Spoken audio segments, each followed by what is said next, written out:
تبارك وتعالى في القرآن المجيد والفرقان الحميد.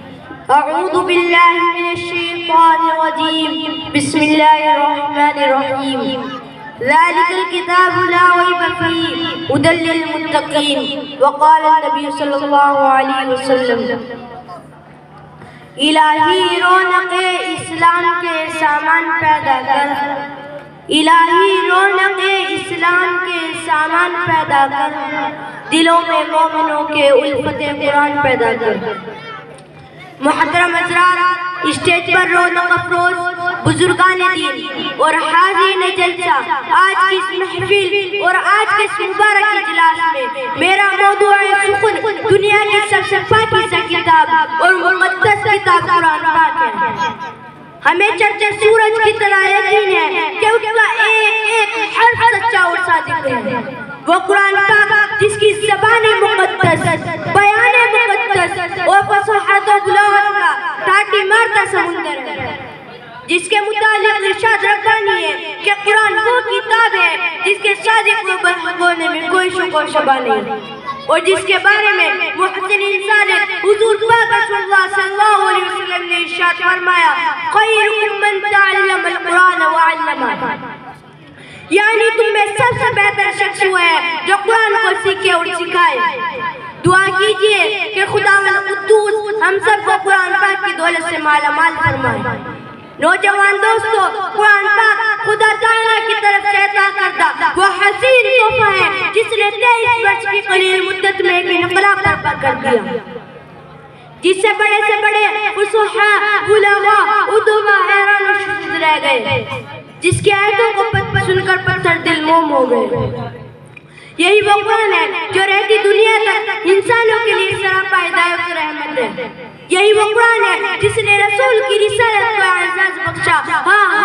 یہ وہی قرآن ہے جس کی برکت سے عزت و رفعت کے شامیانے گڑ گئے. یہی وہ قرآن ہے جس کی برکت سے جنات و شیاطین کا آسمانوں پر جانا بند ہوا. یہی وہ قرآن ہے جس کی بدولت حضرت عمر فاروق کو ایمان نصیب ہوا. محترم حضرات، آج کے اس نازک دور میں حفظ قرآن پاک کو فضول سمجھا جاتا ہے، اس کے الفاظ رٹنے کو حماقت بتلایا جاتا ہے. کہا جاتا ہے کہ اس کا رٹنا اور بے سمجھا پڑھنا بے سود ہے. مگر افسوس صد افسوس، ہمارا اس قرآن پاک کے بارے میں یہ خیال ہے جس کے بارے میں شہنشاہ فتح، تاجدار مدینہ، خاتم الانبیاء حضور پاک رسول اللہ صلی اللہ علیہ وسلم نے ارشاد فرمایا: کل قیامت کے دن حافظ قرآن سے کہا جائے گا قرآن پڑھتا جا اور جنت کے درجوں پر چڑھتا جا، اور ٹھہر ٹھہر کر پڑھ جیسا کہ تو دنیا میں ٹھہر ٹھہر کر پڑھا کرتا تھا.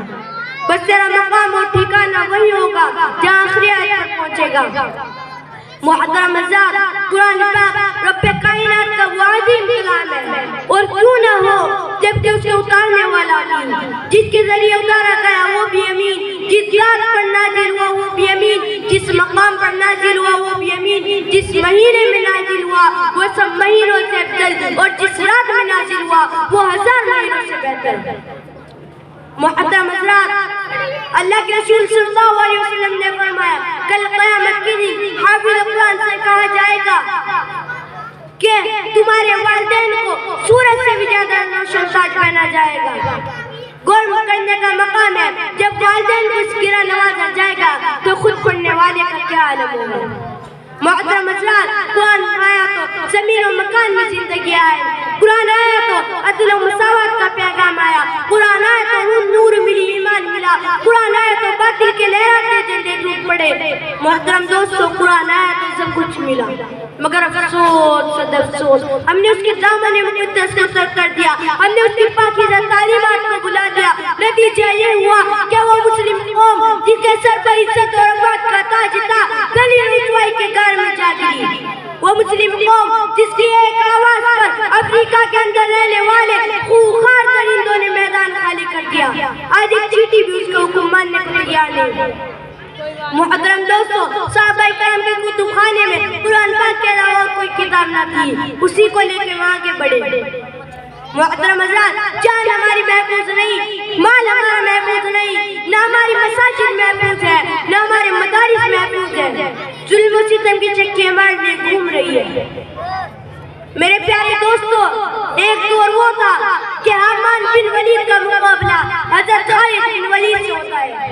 دشمن خدا اور دشمن لشکر 60,000 ہے، مسلمانوں کی فوج 10,000 ہے۔ مسلمانوں کو اس چیز کا بھی علم نہیں کہ دشمن کا لشکر کہاں ہے، اس کی تعداد کتنی ہے اور اس کے پاس سامان کیا کیا ہے۔ مسلمانوں کی فوج کے کمانڈر حضرت خالد بن ولید ہے۔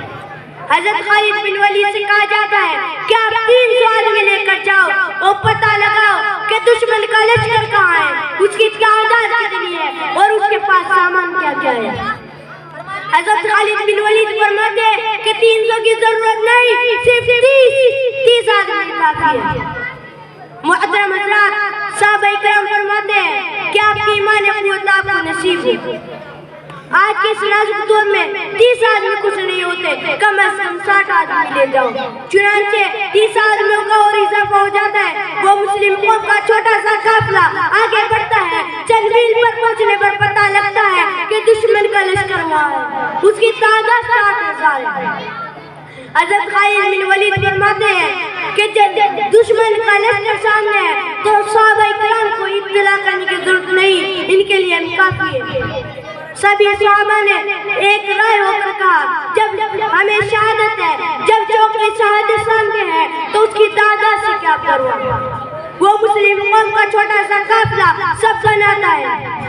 حامان بن ولید فرماتا ہے کہ میں تو سمجھتا تھا مسلم قوم بڑی سمجھدار ہے، لیکن تم تو احمق ہو۔ 60,000 سے لڑنے کے لیے 60 آدمی لائے ہو۔ جاؤ ہم تم پر رحم کھاتے ہیں اور 2 بورے کھجور کے اور چند روپیہ نکالتے دیتے ہیں۔